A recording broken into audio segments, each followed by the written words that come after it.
So, welcome back to Opti TV.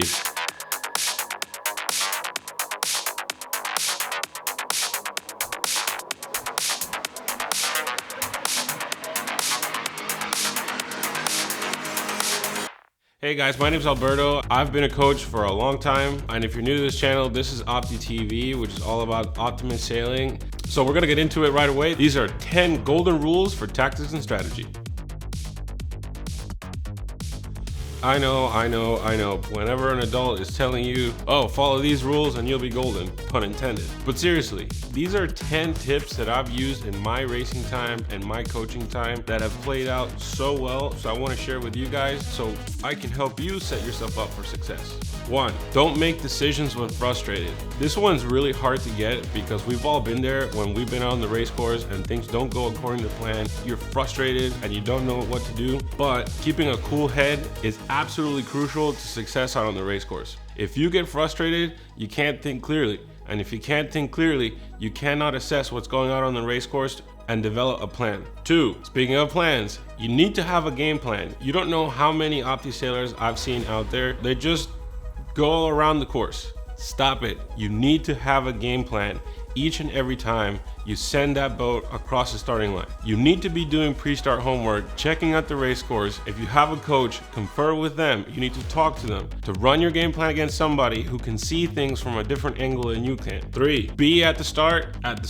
Start in the front row. If you think you're on the front row, you're probably not. You need to practice starts, especially big starts. At the national level and international for the Opti class, starting lines for the Opti are pretty huge, and you need to practice with lots of boats. That's the only way that you're gonna get good at reading the line and knowing where your boat is at any given time. 4, always sail towards and sail in the pressure. This sounds really dumb, but you have no idea how many times I've seen kids tack out of the pressure, get out of phase, and just... How do you know you're in the pressure? Check yourself against other boats. Use context clues. If you see yourself gaining and other boats dropping behind, when you are in the pressure, you're also lifted. Think about it. When you have more airflow over your sail, you can sail higher angles. 5, cross when you can. In crossing situations, you need to be prioritizing where you are in the race course and what part of your plan you're executing before you head into any kind of situation where you're crash tacking or a crossing situation that's not going to benefit your plan.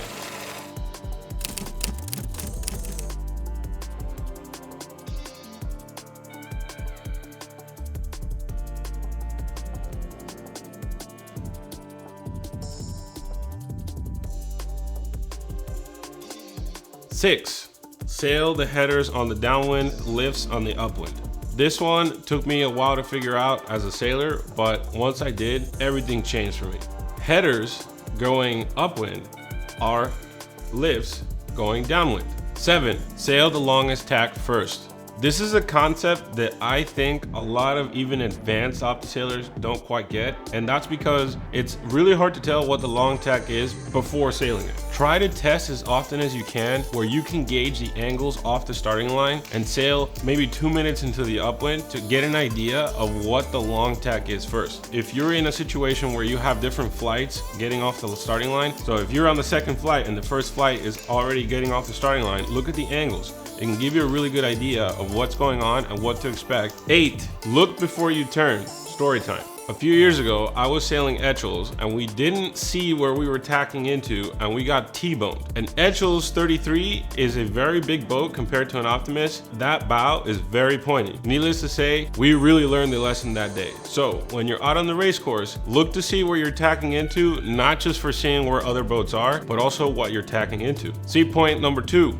Sailing into pressure. Number 9, consolidate your gains, not your losses. This one's one of those things that sounds like a platitude, but it can actually be very useful, especially when you're thinking about point number 1 and about not being frustrated. It's really easy for you to build on mistakes. It's harder to build on successes, but if you focus on building on the things that you're gaining on, you're going to have a much better race. For example, you went out to the unfavored side and you realized it. Don't keep sailing out to the unfavored side hoping for a crazy shift. If the conditions of the day are not really allowing for that, you need to be focusing on getting back into the favored side and sailing the lifted tack. Number 10, Sail the fleet. Listen, if you are the only one heading off to one side or executing one plan and everybody else is doing something else, you may want to think about the idea that your plan is wrong. The saying is that 100 sheep can't be wrong, and that usually works in sailing. Once in a while, you may get lucky and go out and bang a corner and you pass, but are you really trying to bank on that? Really? No, you need to be sailing with certainty. You need to be sailing with a plan that's going to guarantee you a good outcome. Now, the addendum to that is if you're way back in the pack, it's time to send it, buddy. You need to be doing whatever it is you need to be doing to get out of the fleet, get into clean air,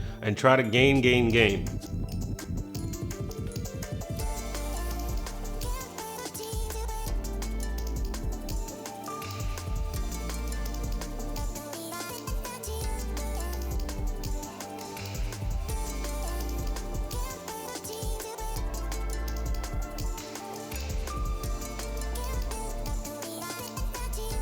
So hopefully these tips have awoken something in you guys. You have something to think about for your next sailing practice. This has been Alberto. Stay sailing.